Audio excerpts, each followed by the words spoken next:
سوچو، قیامت کا دن ہے، زمین لرز رہی ہے، آسمان پھٹ چکا ہے، سورج سوا نیزے پر ہے اور ہر شخص پسینے میں شرابور کھڑا ہے۔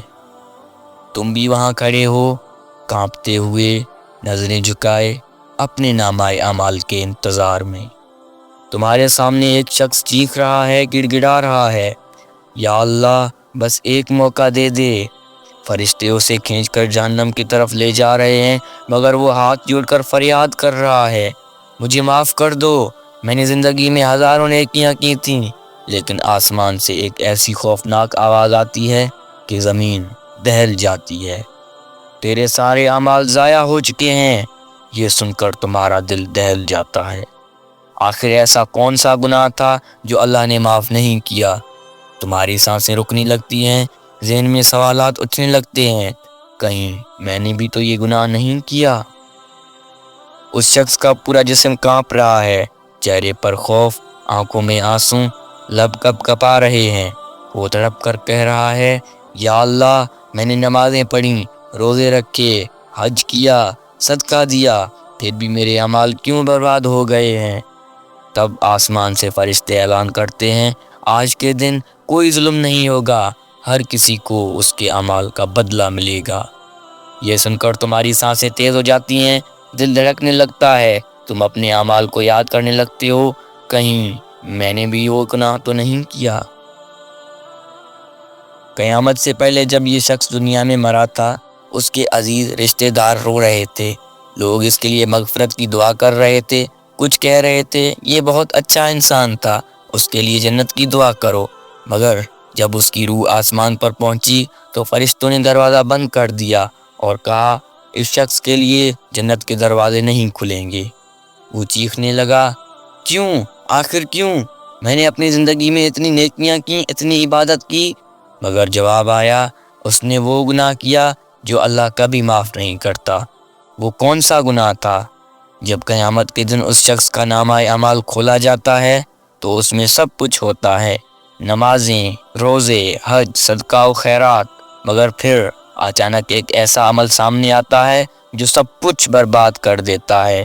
یہ شخص اللہ کے ساتھ دوسروں کو شریک کرتا تھا، بس اتنا سننا تھا کہ اس کی ٹانگوں سے جان نکل گئی، اس کی آنکھوں میں اندھیرا چھا گیا اور وہ زمین پر گر گیا۔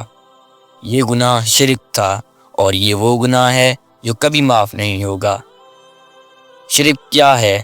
زیادہ تر لوگ سمجھتے ہیں کہ صرف بتوں کو پوجنا شرک ہے، لیکن حقیقت اس سے کہیں زیادہ گہری اور خوفناک ہے۔ یہ وہ گناہ ہے جو انسان کے ہزاروں نیک اعمال کو راکھ بنا سکتا ہے، اسے جہنم میں پھینک دیتا ہے اور اللہ کی رحمت سے ہمیشہ کے لیے محروم کر دیتا ہے۔ شرک کی خطرناک شکلیں۔ یہاں وہ کام ہیں جو اکثر لوگ بے خبری میں کرتے ہیں اور یہی انہیں قیامت کے دن تباہ کر سکتے ہیں۔ نمبر 1، کسی قبر سے مدد مانگنا، یا غوث اعظم میری مشکل حل کر دو، بابا جی مجھے اولاد دے دو۔ نمبر 2، کسی قبر یا دربار سے حاجت مانگنا، اگر میں اس دربار پر نہ گیا تو میرا کام نہیں بنے گا، یہ مزار بڑا مقدس ہے، یہاں جانے سے ہر حاجت پوری ہو جاتی ہے۔ نمبر 3، کسی کو رزق یا کامیابی کا ذریعہ سمجھنا، میرا کاروبار فلاں بزرگ کی دعا سے چل رہا ہے، یہ نوکری مجھے فلاں پیر صاحب کے صدقے ملی ہے۔ یہ سب شرک ہے، کیونکہ رزق، مدد اور کامیابی صرف اللہ کے ہاتھ میں ہے۔ قرآن میں واضح طور پر کہا گیا ہے، اگر تم اللہ کے ساتھ شرک کرو گے تو تمہارے سارے اعمال ضائع ہو جائیں گے۔ شیطان کی سب سے بڑی چال یہی ہے کہ وہ لوگوں کو شرک میں ڈالتا ہے اور انہیں احساس تک نہیں ہوتا۔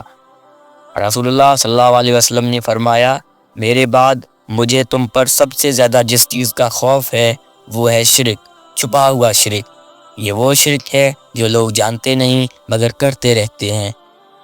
نیک اعمال دکھاوے کے لیے کرنا، کسی پیر کو سب کچھ سمجھنا، کسی قبر یا دربار سے حاجت مانگنا، اور یہی سب سے بڑی تباہی ہے۔ ابھی بھی وقت ہے، واپسی کا دروازہ کھلا ہے۔ اللہ کی رحمت دیکھو، اگر کوئی مرنے سے پہلے شرک سے توبہ کر لے تو اللہ اسے معاف کر سکتا ہے۔ قرآن میں اللہ تعالیٰ فرماتے ہیں، جو شرک سے توبہ کر لے اور نیک عمل کرے، اللہ اس کے گناہ معاف کر دے گا۔ اگر تم واقعی اللہ کی رحمت چاہتے ہو تو ابھی اسی وقت توبہ کرو۔ رسول اللہ صلی اللہ علیہ وسلم نے فرمایا، قیامت کے دن صرف وہی شخص نجات پائے گا جس کا دل شرک سے پاک ہوگا۔ یہ ویڈیو تمہارے لیے ایک وارننگ ہے۔ اگر تم چاہتے ہو کہ قیامت کے دن اللہ تمہیں معاف کرے تو آج ہی شرک سے توبہ کرو اور اپنے عقیدے کو درست کرو۔ اگر تمہیں یہ بات سمجھ آئی تو اس ویڈیو کو زیادہ سے زیادہ شیئر کرو، کیونکہ شاید کسی کی زندگی بدل دے اور شاید تمہاری وجہ سے کوئی جہنم سے بچ جائے۔